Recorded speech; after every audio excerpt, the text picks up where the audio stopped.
Alrighty, guys. I literally saw this random reel, and I thought it really had a good message, and I wanted to sort of react to it. I think these guys are talking about bodybuilding. I have no idea who these guys are. They sound, like they're from another country, but what they're talking about is definitely relatable, and I think a lot of lifters that are a little bit later on into their career can benefit from this. For those of you guys that don't know, I started out with bodybuilding, and a lot of the lessons that I learned from that, I took it over to powerlifting. Um, and it really just helped me get a gig a head start when I first started coaching. So, yeah, I'm just gonna let it run and talk about it. Challenge too for an advanced athlete, less is more, and accepting that, and that like every set you do is more valuable than it was 3 years ago. Every set you do as an advanced athlete, as an advanced lifter, is more valuable. Example: if Jesus goes in the gym and he takes a big single and his one back down set, he could probably honestly call it for squats for the day, and he would get gains from that. Go do some accessories. If we reinforce that with some more back downs, they're usually much lighter. But because of the impact of those first sets, there's no need to there's literally just no need to freaking push it, right? Like when you're that strong as well, the risk of injury is also much higher. So you wanna be aware of these things. You want to do as much as you need to get stronger while staying as healthy as possible. So we don't need as many of them, and you haven't forgotten how to do the thing because you did it for 10 years. Yeah. The other thing as well is because you're so trained, everything is hard, and you start to do the things that you want to do, not that you need to do. Because you're so trained, because your body is so good at a certain thing, you're gonna give a lot of effort. I I'm watching Jesus at Worlds, right? I'm on the side. I'm in the coach's box. I'm looking at him go out there. He's got his third attempt, and I'm watching this man walk that weight out and have to hit it. He is working. Like he is like controlling that weight, stabilizing that weight, coming down with that weight, and then coming up. It is a lot. It is a lot, and it is not even remotely the, close to what somebody would experience lifting 50% of that. Yeah. Been a couple times through a program out, hey, can we swap this? And I'm like, no. Depending on where it is in the. So if it's like the movement variability. So he's talking about swapping out movements because everything that you're doing is difficult. So you're gonna want to like get away from certain things. I will literally ask lifters. I'll give them high bar squats, and then I'll get complaints about high bar squats, and I'll say, "Do you feel particularly good at doing high bar squats?" No, I feel like I suck at them.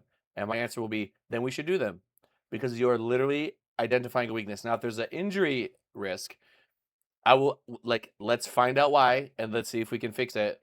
But if not, then obviously we have to avoid it. I think instead of running away from movements that you're not good at, if you have good form, you're not getting hurt, but you're just not good at it.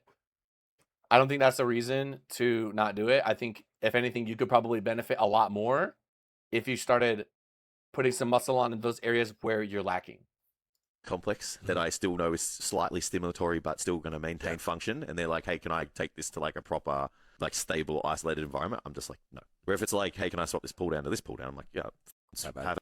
If you guys know me, I like switching. Like I might have a lift to do a vertical pull down, but I'm changing the grips every 4 weeks or 6 weeks or 8 weeks or whatever. Um,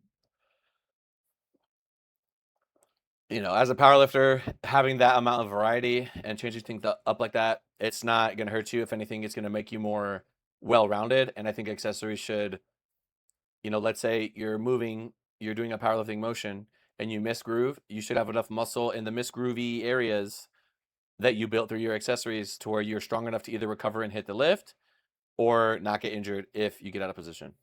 So that's definitely one that you can kind of fall into the trap of just gravitating to comfort. Yeah. And you're like, you need this, which is why I'm here to make those decisions. So I think the challenge too. Leaning on your coach to make those decisions to help you get through those.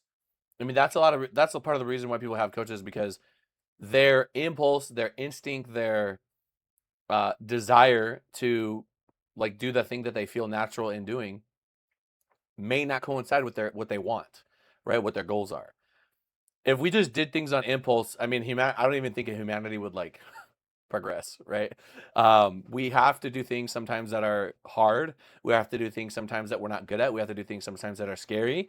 We have to put ourselves in situations where we have to rise to the occasion and prove to ourselves that we are capable of doing this thing and we're better than this thing and we're not going to let this thing conquer us.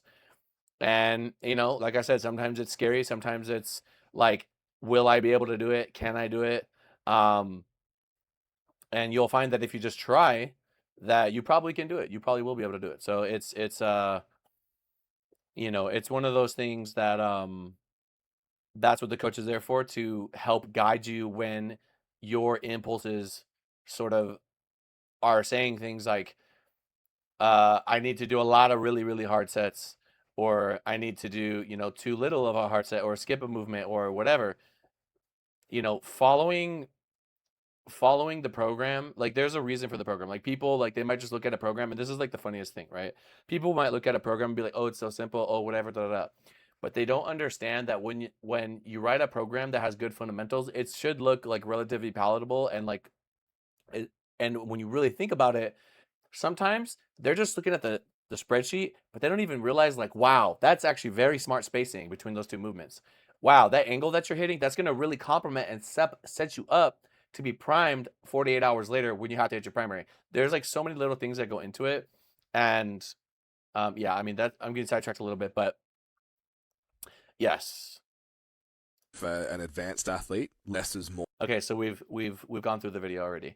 But yes, less is more when you're advanced, or if you got really, really good at something, or if your technique really hasn't changed in years because it's really efficient. I don't really think that you need to be blasting yourself. Back in the early days when people would run like things like Shaiko and Smolov and stuff like that. Let me know in the comments below if you don't know what those are. It's okay. If you've never heard of Shaiko or Smolov, let me know in the comments below. I don't want you guys to feel ashamed. I don't want you guys to feel sad about it. I'm just extremely curious. If you guys have heard those phrases before, those old programs, and if you've tried it, let me know in the comments below. Welcome, hello, you're a survivor. You did it. You're still alive. If you guys don't know, those programs are brutal. I think those programs are responsible for tons of people quitting powerlifting.